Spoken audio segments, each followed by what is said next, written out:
What's up, amigos? Iwanagahime here. I'm bringing you a Fenrir Wiseman premium deck profile. This is another fun deck that I've actually been messing around here and there. This incorporates Amaruda, the Grade 4, and of course some other cards that incorporate in the V series. So let's get right into it. For the Grade 3s, of course, we have our main 8 cards right here. We have the Fenrir and the Wiseman. So before I even talk into about Iwanagahime, a long name, let's just cover the basics. So obviously with the Fenrir version, Fenrir honestly is probably the best Genesis engine, I would still call it, in the game for Genesis, because every time you strike, you automatically soul charge 3, and then you have the once per turn skill where if you soul blast it, you can counter blast one, bring back one of the soul blasted units. So in a sense, basically what's in your soul becomes accessible. So if you have a Wiseman in the soul, or any other combo piece that you want to utilize during the main phase or even the battle phase, you can use that right away. Also note, it's a once per turn, and the once per turn ruling that happened about a year ago now, actually. You can do it later, even though you soul blasted a bunch of times, and so it might be more vital during the battle phase where maybe Wiseman soul blast some key combo like a Lapwing per se, and you can further soul charge to dig further for a Tahro to potentially get another stand. In that case, and abuse Wiseman even more, or just some other plays that just couldn't happen before with the once per turn ruling. So do keep that in mind. Because of the Fenrir name, we do have access to some of the firmware support, such as the Geljas. You can utilize that. That way you can buff up the Wiseman even bigger. And so for Wiseman, obviously you soul bless the on attack, get +4, but obviously with the key card like Tahro and some of the key cards, you can restand it and give power and all that kind of stuff and soul charge further, just depending on what you soul blast it. So it really makes this deck really deadly in a sense. And you can get absurd amount of attacks, especially now paired up with the Amaruda Stride, where the Amaruda Stride just kind of blast one, give it 10k and a crit, so it makes it much more deadly, especially even in first stride. I've actually won or crippled my opponent on first stride, so that goes a long way. Just automatic crit on him. And you could attack a lot of times too. Obviously, the first stride might be hard to get a bunch of attacks, but you still get a good number, and plus your crit too. If your opponent's already at 4, they can't take a hit, and if they're like a 2 or 3 damage, if they take 2 hits, they're done for essentially. So definitely abuse on that, and then of course you can have that big turn still with even on Maruda, to really stack this guy in huge numbers and recycle your Geljas just to power up further, and then eventually do a bunch of attacks. I've done almost 20. I will put something in the description, kind of the steps and the setup, how that looks like. It's really complex on showing a video, so I'm just gonna put it in the description. So look that below for that, and it kind of gives you an idea where you can get a bunch of attacks with the Wiseman too. And now for one of the new additions is Iwanagahime. Wow, I butchered that name. But anyway, so one of the things I take back a step is that I removed the Stride Fighter Skull and added this. So if you really look at this, this is a 11 grade 3. So you're already having a lot enough for stride fighting, essentially, just to be able to stride. One thing I will say, it does get cluttered a bit, but what's really nice about her is that she can be used as a rear guard as well. And not only that, if you ride her, you get the Force Gift, but ideally you want Fenrir as a ride. So riding into her is not bad, so she's kind of like a backup in that sense, but obviously her skill is more key. So her skill is basically Soul Blast 3, you draw a card, and then put a card from your hand into Soul, and then it gets the attack twice with the shield of that card. So essentially, what I like to do is put combo pieces like the Witches. We do play the Witches though, like Grappa and Valencia. So you put that combo piece into the Soul, so that way you can utilize with Wiseman later on, and then at the same time it gets power up. So it becomes kind of like a beat stick. So anywhere from being a 23k beater, or even a 33k and so on and that kind of stuff. So it does something. One neat thing is that during the main phase, if you're on the Amaruda Stride, and one of her clauses is that if you have 4 cards or less in the soul, you can draw 2 cards and soul charge 5. And so you can play it so that way it actually can soul bless the access cards gotten from Fenrir on the Stride. And if you ride up from 0, 1, 2, you have 3 or 2 cards in that sense, and you just have enough with that skill to make it that 4 or less condition, and so you get to draw from that, and then also soul charge 5 more additional cards after that. So you can play around with that. It gives you flexibility.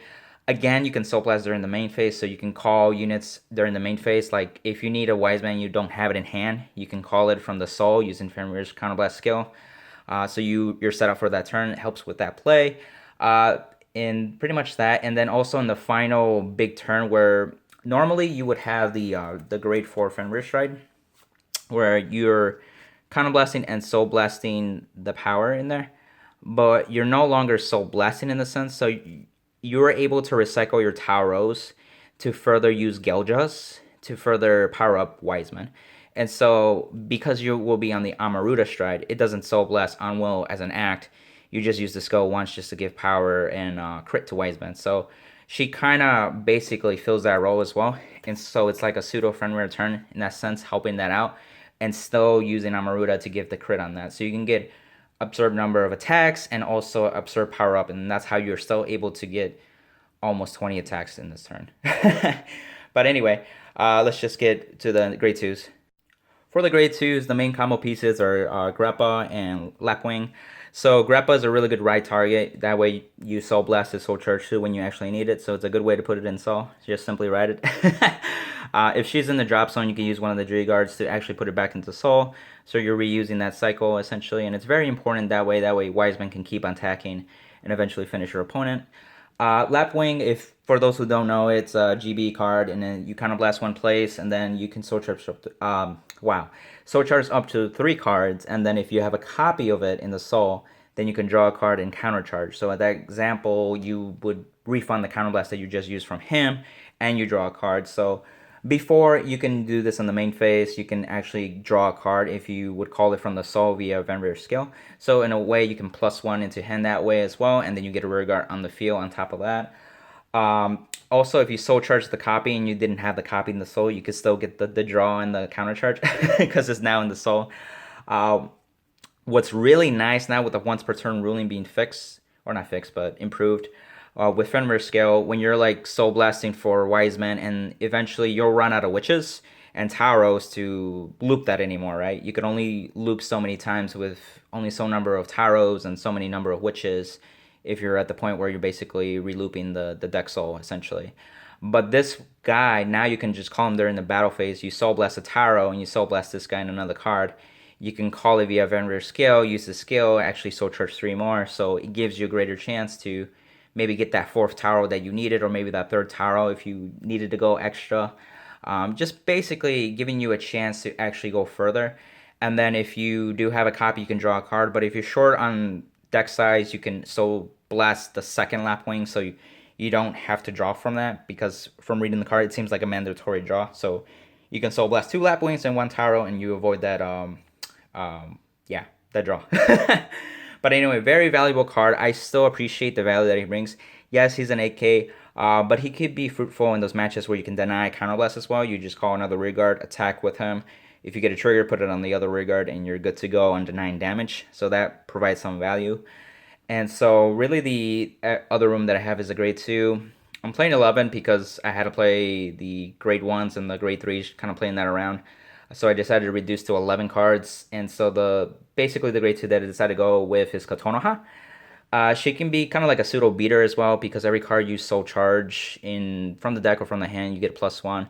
If it's by revelation, it's an additional +1, so it can get bigger over time. And if it's already on the field, when you stride Fenrir or soul charges 3, so automatically you get +3k, so it sees it right away.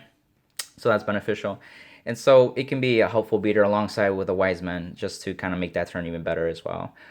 In the future, since we're getting the new deck and the new booster for the Genesis stuff, with the whole Astro DD stuff, honestly, I might just replace this with one of the V-Series cards. I'm thinking, I think his name is Prometheus. Basically, he's the one that if you call him on Vanguard or Rearguard, you can look at the top 2 cards, put one into Soul, and then put the one on top of deck. So it's kind of like Revelation, but even better at that point. So the Revelation takes care of itself in that sense. And then the second skill it has is that if it attacks a grade 3 as a Rearguard, basically you get +5, and your Vanguard gets +5. And it's not once per turn, it lasts through the end of the turn. So you could restand it via some stand skill like Drive Check or Tahro, and then just use it again to get an additional +5 to the Vanguard and that card. So that could be fruitful. And another card is the Strongbow of Starry Knight Ulysses. It's another good card. It kind of just like you attack, puts itself in the soul, so it removes itself from the field, and then you draw a card. So it helps with that too, just kind of like filling the soul and then just replacing itself too. So it's just really playing that around. I'll see how that plays out. So I look forward to playtesting that probably in the Thanksgiving break or sometime in December. Cool. So let's go into the next cards. For the grade ones, let's get with the main pieces. It's Valencia, and Gelja. So Valencia is just a grade one witch where basically if you soul blast it, soul charge two more. I just want to maximize the number of copies of those witches, so I'm playing 4 and 4. So I just have access to those. And what's nice is she's a grade one and the other one's a grade two, so you can kind of like just ride this and then you ride the other witch, so you got 2 witches in soul right away. So you can do that kind of thing. Gelja is another good target to ride as well because his skill is really good in the soul. So basically, you can bottom deck it, choose one of your rearguard stand and give it +3, and then this is where the Fenrir name comes into play. Is that you can choose another unit essentially and give it +3. So you basically choose Wiseman twice to get that +6k essentially, but you could always manipulate that to separate if you need to stand something else and then +3, that kind of thing. So, but most of the time I use it just to give +6 to Wiseman so he can get really big. And he also has the Revelation skill, so you can, use Revelation if you call it, if you really need to. Might be handy in the early game, might be handy in the final turn where you kind of start stacking your deck in the sense if you can, and then see if you can optimize your soul charge or potentially your drive track at that point too. The great one that I incorporated because now we have rooms because PGs have become the draw PGs, so it helps a lot. So now you can play more cards. I wanted to play something from the V series because I felt like we needed more shield value, so a grade one that was 10k shield was valuable in that sense. And one that I was trying out right now is the Iwanagahime. And so essentially is that when you place it from hand, you can actually reduce the number of Soul Blasts by 3 for the next time you pay a Soul Blast. So this helps a lot in the sense of maybe a strike like Vanagander where you Soul Blast 6, so you can reduce it back to 3. And maybe you can even reduce it to 0 if you call 2. So one of the things that I wanted to do with this card, if it came up, is actually being able to make Amaruda an easier Soul Blast 15.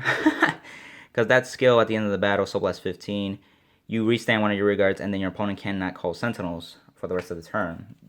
And so that provided some value. So if I can call 2 or 3, you're reducing by 6 or 9 cost, and then all of a sudden your Soul Blast 15 can become just 9 Soul Blast, which is a little more doable. And if you're trying to manipulate like a Soul Blast and a Tahro to get a Wiseman attack again, you can still have room for that. So that can be handy in that sense, but it doesn't come up as often. So most of the time, honestly, I use it for shield. I ride it as a Vanguard if I have to. 8k does come in handy, so then they won't easily rush you. But if they're playing V Series Great Ones are going to rush you anyway. So that has some use, and basically it's used mainly for the shield. For the next new cards coming out, one of the cards I'm looking for is, I think her name is Austria. So essentially, Vanguard Rearguard skill, when she's placed, you can draw 1 and then bottom deck a card, essentially. So that way you can go look for your combo pieces that you really want to set up. And then at the same time, it has a clause where if it's on Vanguard, you can soul charge too. So writing that card gives you an extra 2 in the soul, which is really valuable in a sense as well, especially if you can get that early on and get some combo pieces in there. And then it has the second skill, which is a rearguard skill. When it boosts at the end of the battle, Soul Blast 2 to bounce it. Now, the Soul Blast 2 to bounce it is nice because, one, it's shield and back in the hand. You can reuse the card for next turn. But mainly for the Soul Blast 2 during the battle phase, because there's only a very few cards that can Soul Blast during the battle phase, in which obviously just abuse Tahro at that point. So putting off the pressure of Wiseman, now you can put it on that grade 1 to help out with that. So now you have Wiseman and you have the new grade 1 to Soul Blast during the battle phase to abuse Tahro, essentially. And so if I play 4 of them, like say for example, I could have a turn where I be able to call 2 of them. If you're lucky, maybe 3, because you can have 3 back row boosters essentially, and then Soul Blast 2 every time to like restand a rearguard that isn't Wiseman potentially, because you just didn't have the Wiseman. So it helps with that in terms of abusing Tahro with more consistency. Now for the grade zeros, now you may notice I don't have a starter or a forerunner per se, or the draw 1 person. So one of the things that I've done before with Fenrir is actually just have Tahro as the starting Vanguard. You can do that for people that don't know. You can actually use a trigger as your starting Vanguard. Really, just to have Tahro have easily accessible as soon as possible, and just having to worry less about just getting more copies into Soul helps a ton with just having one starting off already. So then you just have to worry about getting three more copies of her to do the full blown Wiseman turn. But obviously, if you have two or three in the Soul in total, you can still really cause some detrimental turns and causing to actually win the game or even cripple your opponent. So starting off with one, it just makes it easier at that point that you can easily get one or two more Taros just to make an actual substantial powerful turn essentially. And so that's why I've been doing that. Um, you can always play the draw one start and make room for it. You may have to cut one of the pieces. One thing that I'll consider is actually cut down on the grade threes because the grade threes do kind of clutter up. So I'm thinking to go down to 10. So if you want, you can reduce the grade 3 count to add for a draw 1 starter. Nothing wrong with that. The other thing you may notice is that I'm playing no crits. It's 6 stand and 6 draw, and obviously the 4 heal. So because of Amaruda actually just giving crit to Wiseman, and you can just optimize on that, and the accessibility of getting Wiseman is really easy because you just need to draw into it, either soul charge it and have access with Fenrir at that point, and if it's in the drop zone, you can actually just G guard and soul charge it with some of the G guards that you have, and then just call it via Fenrir as well. So now you have access to the drop zone, to the soul in your hand to really just call out Wiseman and abuse with that crit. So just kind of like thinking more, it's like, do I really need another crit? Yes, I can kill my opponent with one attack if they were at 3. But it seems like 4 and then 2 or 3 damage with 2 more hits is fine enough for me, at least. And one of the things that I've seen before with other Fenrir Wiseman players is that they actually incorporated a lot of draws, so that way the deck can actually live. I'm gonna be honest, like this deck has kind of a not so great early game, and so you really don't want to be in the early game too long, if at all. Just smoothly first stride, get yourself going, and really just kind of like either win that turn or get yourself set up with tier, so that way your second stride you just win as well, guarantee. So having the draw triggers helps a ton. So when you damage check them, you can get an extra card in hand that you use to guard, or if you're drive checking, you can just draw another card. And essentially, with some of the revelation cards, and then that cards that filter, they just help out drive checking those triggers more easily. So if you can utilize on getting a draw trigger or even a heal trigger, it can mean the world of difference, right? And then you may notice that obviously the stand triggers are from the G era and before, right? So they're only 10k shield, and obviously they're 5k power up, right? So the rest of this is V series, so that actually helps a ton just for these cards being a V series, so that way you can give units plus 10k, and then you have bigger shield with the heal trigger if you need to use it in the early game, and then obviously a draw PG. And so that's why I went around that route in 6 stand and 6 draw. Now with the 2 extra stand, the Dreaming Dragon, Dreaming Dragon really, I could have done 2 crit and then the 4 stand, but the utility that Dreaming Dragon has is that it recycles your deck, because you may go through your deck real quick and then you not be able to finish your opponent off, but you could just hold off one more turn and just kind of go for the kill. But honestly, you would have to like refill your deck from your drop zone and all that kind of stuff, and so really you can use that to basically put back your deck together so you don't deck out essentially, and then you get a draw off of it if you put 10 cards in the deck, and you can get basically a +1 if you call it via Fenrir skill. So I think 2 is just enough. For me, at my comfort level, I would like to play 3 just to have it a little more easily accessible if I really need to, but 2 seems to be okay. It kind of sucks when you damage check one and then it's like, well, there's somewhere another one laying around, but then yeah, it may come up, it may not come up. So most of the time when you do some kind of Wiseman turn, more than likely you are gonna win, or you cripple your opponent, and at that point you could just either win that turn or just finish them off next turn. So it's okay. The 6 stand, 6 draw, I haven't had any problems. The aggressiveness, because of Amaruda, is there. It's great. I mean, the Vanguard, it's really no danger because the Vanguard is always going to do 1 damage, but you can play around on your attacks where you can just get them to 4 and then just start abusing the Wiseman on that. So that way they have to guard that no matter what. And then just focus on the Wiseman at that point, really. And then obviously, because of the draw, not the draw triggers, the heal triggers, V series, and then yeah, you can G guard. Onto the strides. So obviously I talked a lot about Amaruda. So one of the other skills that I haven't mentioned is that she has a revelation skill as well on Vanguard. So you can check the top card. I usually use it after the Soul Charge 3 from Fenrir when you stride. And then also the other skill she has is the Act, which is the Counterblast 1. Flip any copy. I usually just flip the Fenrir, but you can flip anything. And then of course you get the plus 10 in the crit on the rear guard that you choose. Honestly, it's going to be Wiseman. And then if you have four cards or less in the soul, then you can draw 2 cards and soul charge 5. Then the other skill rarely is used, but it can happen, especially with the soul blast reducers. At the end of the battle, the Vanguard attack, you can soul blast 15, stand one of your rear guards, and then your opponent cannot call sentinels from their hand from the rest of the turn. So you can play it in such a way that you can just kind of make their sentinels literally not usable, whether it's PGs or the gift markers, right? So that helps with that too. But honestly, you're gonna first try this or second try this and kind of like go for a game. That 10k in the crit goes a long way. Fenrir, the grade 4. Like in the past, this is ultimately the card that you would do the ultimate Wiseman turn. So that is still available to you. And just having this guy accessible is great. If you are really rushed heavily against a certain deck, before it was like Sanctuary Guard against when, Wiseman became a thing, I would first stride into this guy and then use its Counterblast, Soul Blast 3 skill to actually just draw cards in that sense. And then literally deny damage still. And then the next turn I will come up with the actual Wiseman kill, putting them to 0 to 6. So you can do something similar in this new format. Just depends on the deck you're facing. So that's useful. And also has a Fenrir name. So if you're not on the right grade 3 and you do stride this, you have the Fenrir name. And so Gelja becomes full power accessible at that point. So that's also worth to note. And then you have tiers. So in the case that honestly these are not ideal for first stride, tier is a great first stride for setting up for the next turn. Obviously you Soul Blast 3, look at the top card, you can bottom deck it or leave it on the top. And then for your drive checks, if you drive check anything grade 1 or greater, you can just Soul Charge 3. And so that's really how you can Soul Charge aggressively even more, just so that the next turn you have a big massive soul and you've actually Soul Charged enough of your combo pieces to actually just win the game for sure.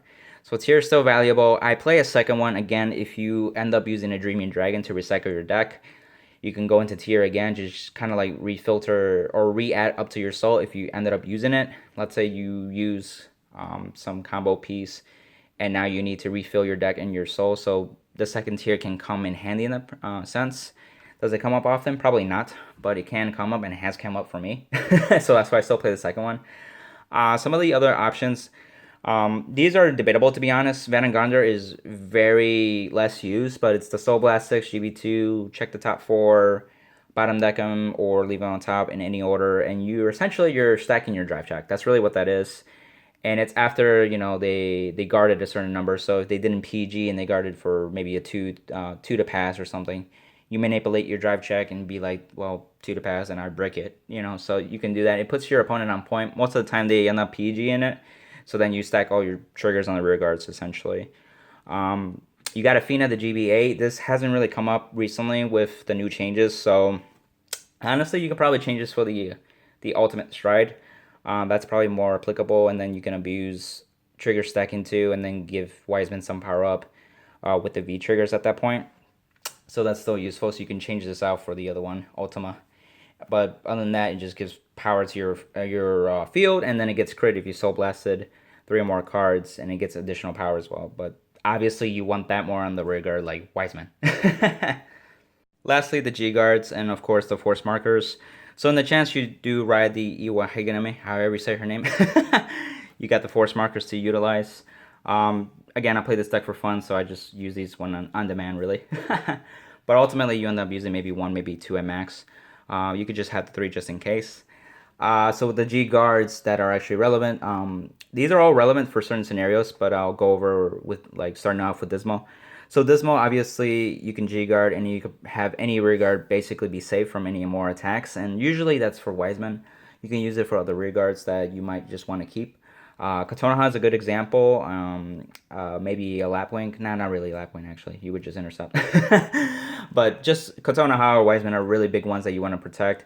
Maybe the grade 3 as well. And so you got the other L'Oreal G-Guard. She comes up less often, but obviously she can flip anything G-Guard wise just to get to GB8 faster. You really don't need to get to GB8 as fast because you just honestly need Amaruda. So that's not really used for that purpose, but it does have the option to return cards to the deck. So that can be useful. You could be returning Lapwing, you could return a Wiseman or some of the grade 3. It just depends how things play up, really. And especially you want to recycle stuff from the drop, and you rather keep your soul intact if possible. So, because you want soul for Wiseman. The next card is the 10K. If you have a copy on the Rigard as same in the Soul, it's just a different case to get power up. And then, of course, these bottom three are honestly the used most. So Iris is the one that basically you can grab 3 cards from the drop zone, put them into your Soul. You Soul charge from the drop, essentially. You get +5. So the shield is very weak.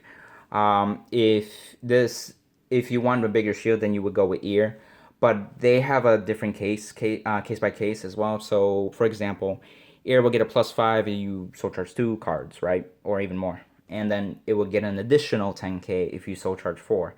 But the restriction is that it has to be cards with different grades. So, for example, if you want 2 different cards, they have to be different grades, and then of course you 4, it would literally have to be grade 0, 1, 2, and 3, and then soon Valkyrian grade 5 that would count. So it's a little more flexible, but obviously you want the combo pieces that you want to soul charge. So combo pieces that you soul charge are the Witches, the Wisemans, the Tahros, the Dreaming Dragons, you name it. Even the Lapwings can come up as, if you need a Lapwing install just to get the full benefit of a second one coming out, just to get the draw and the counter charge, that helps a ton.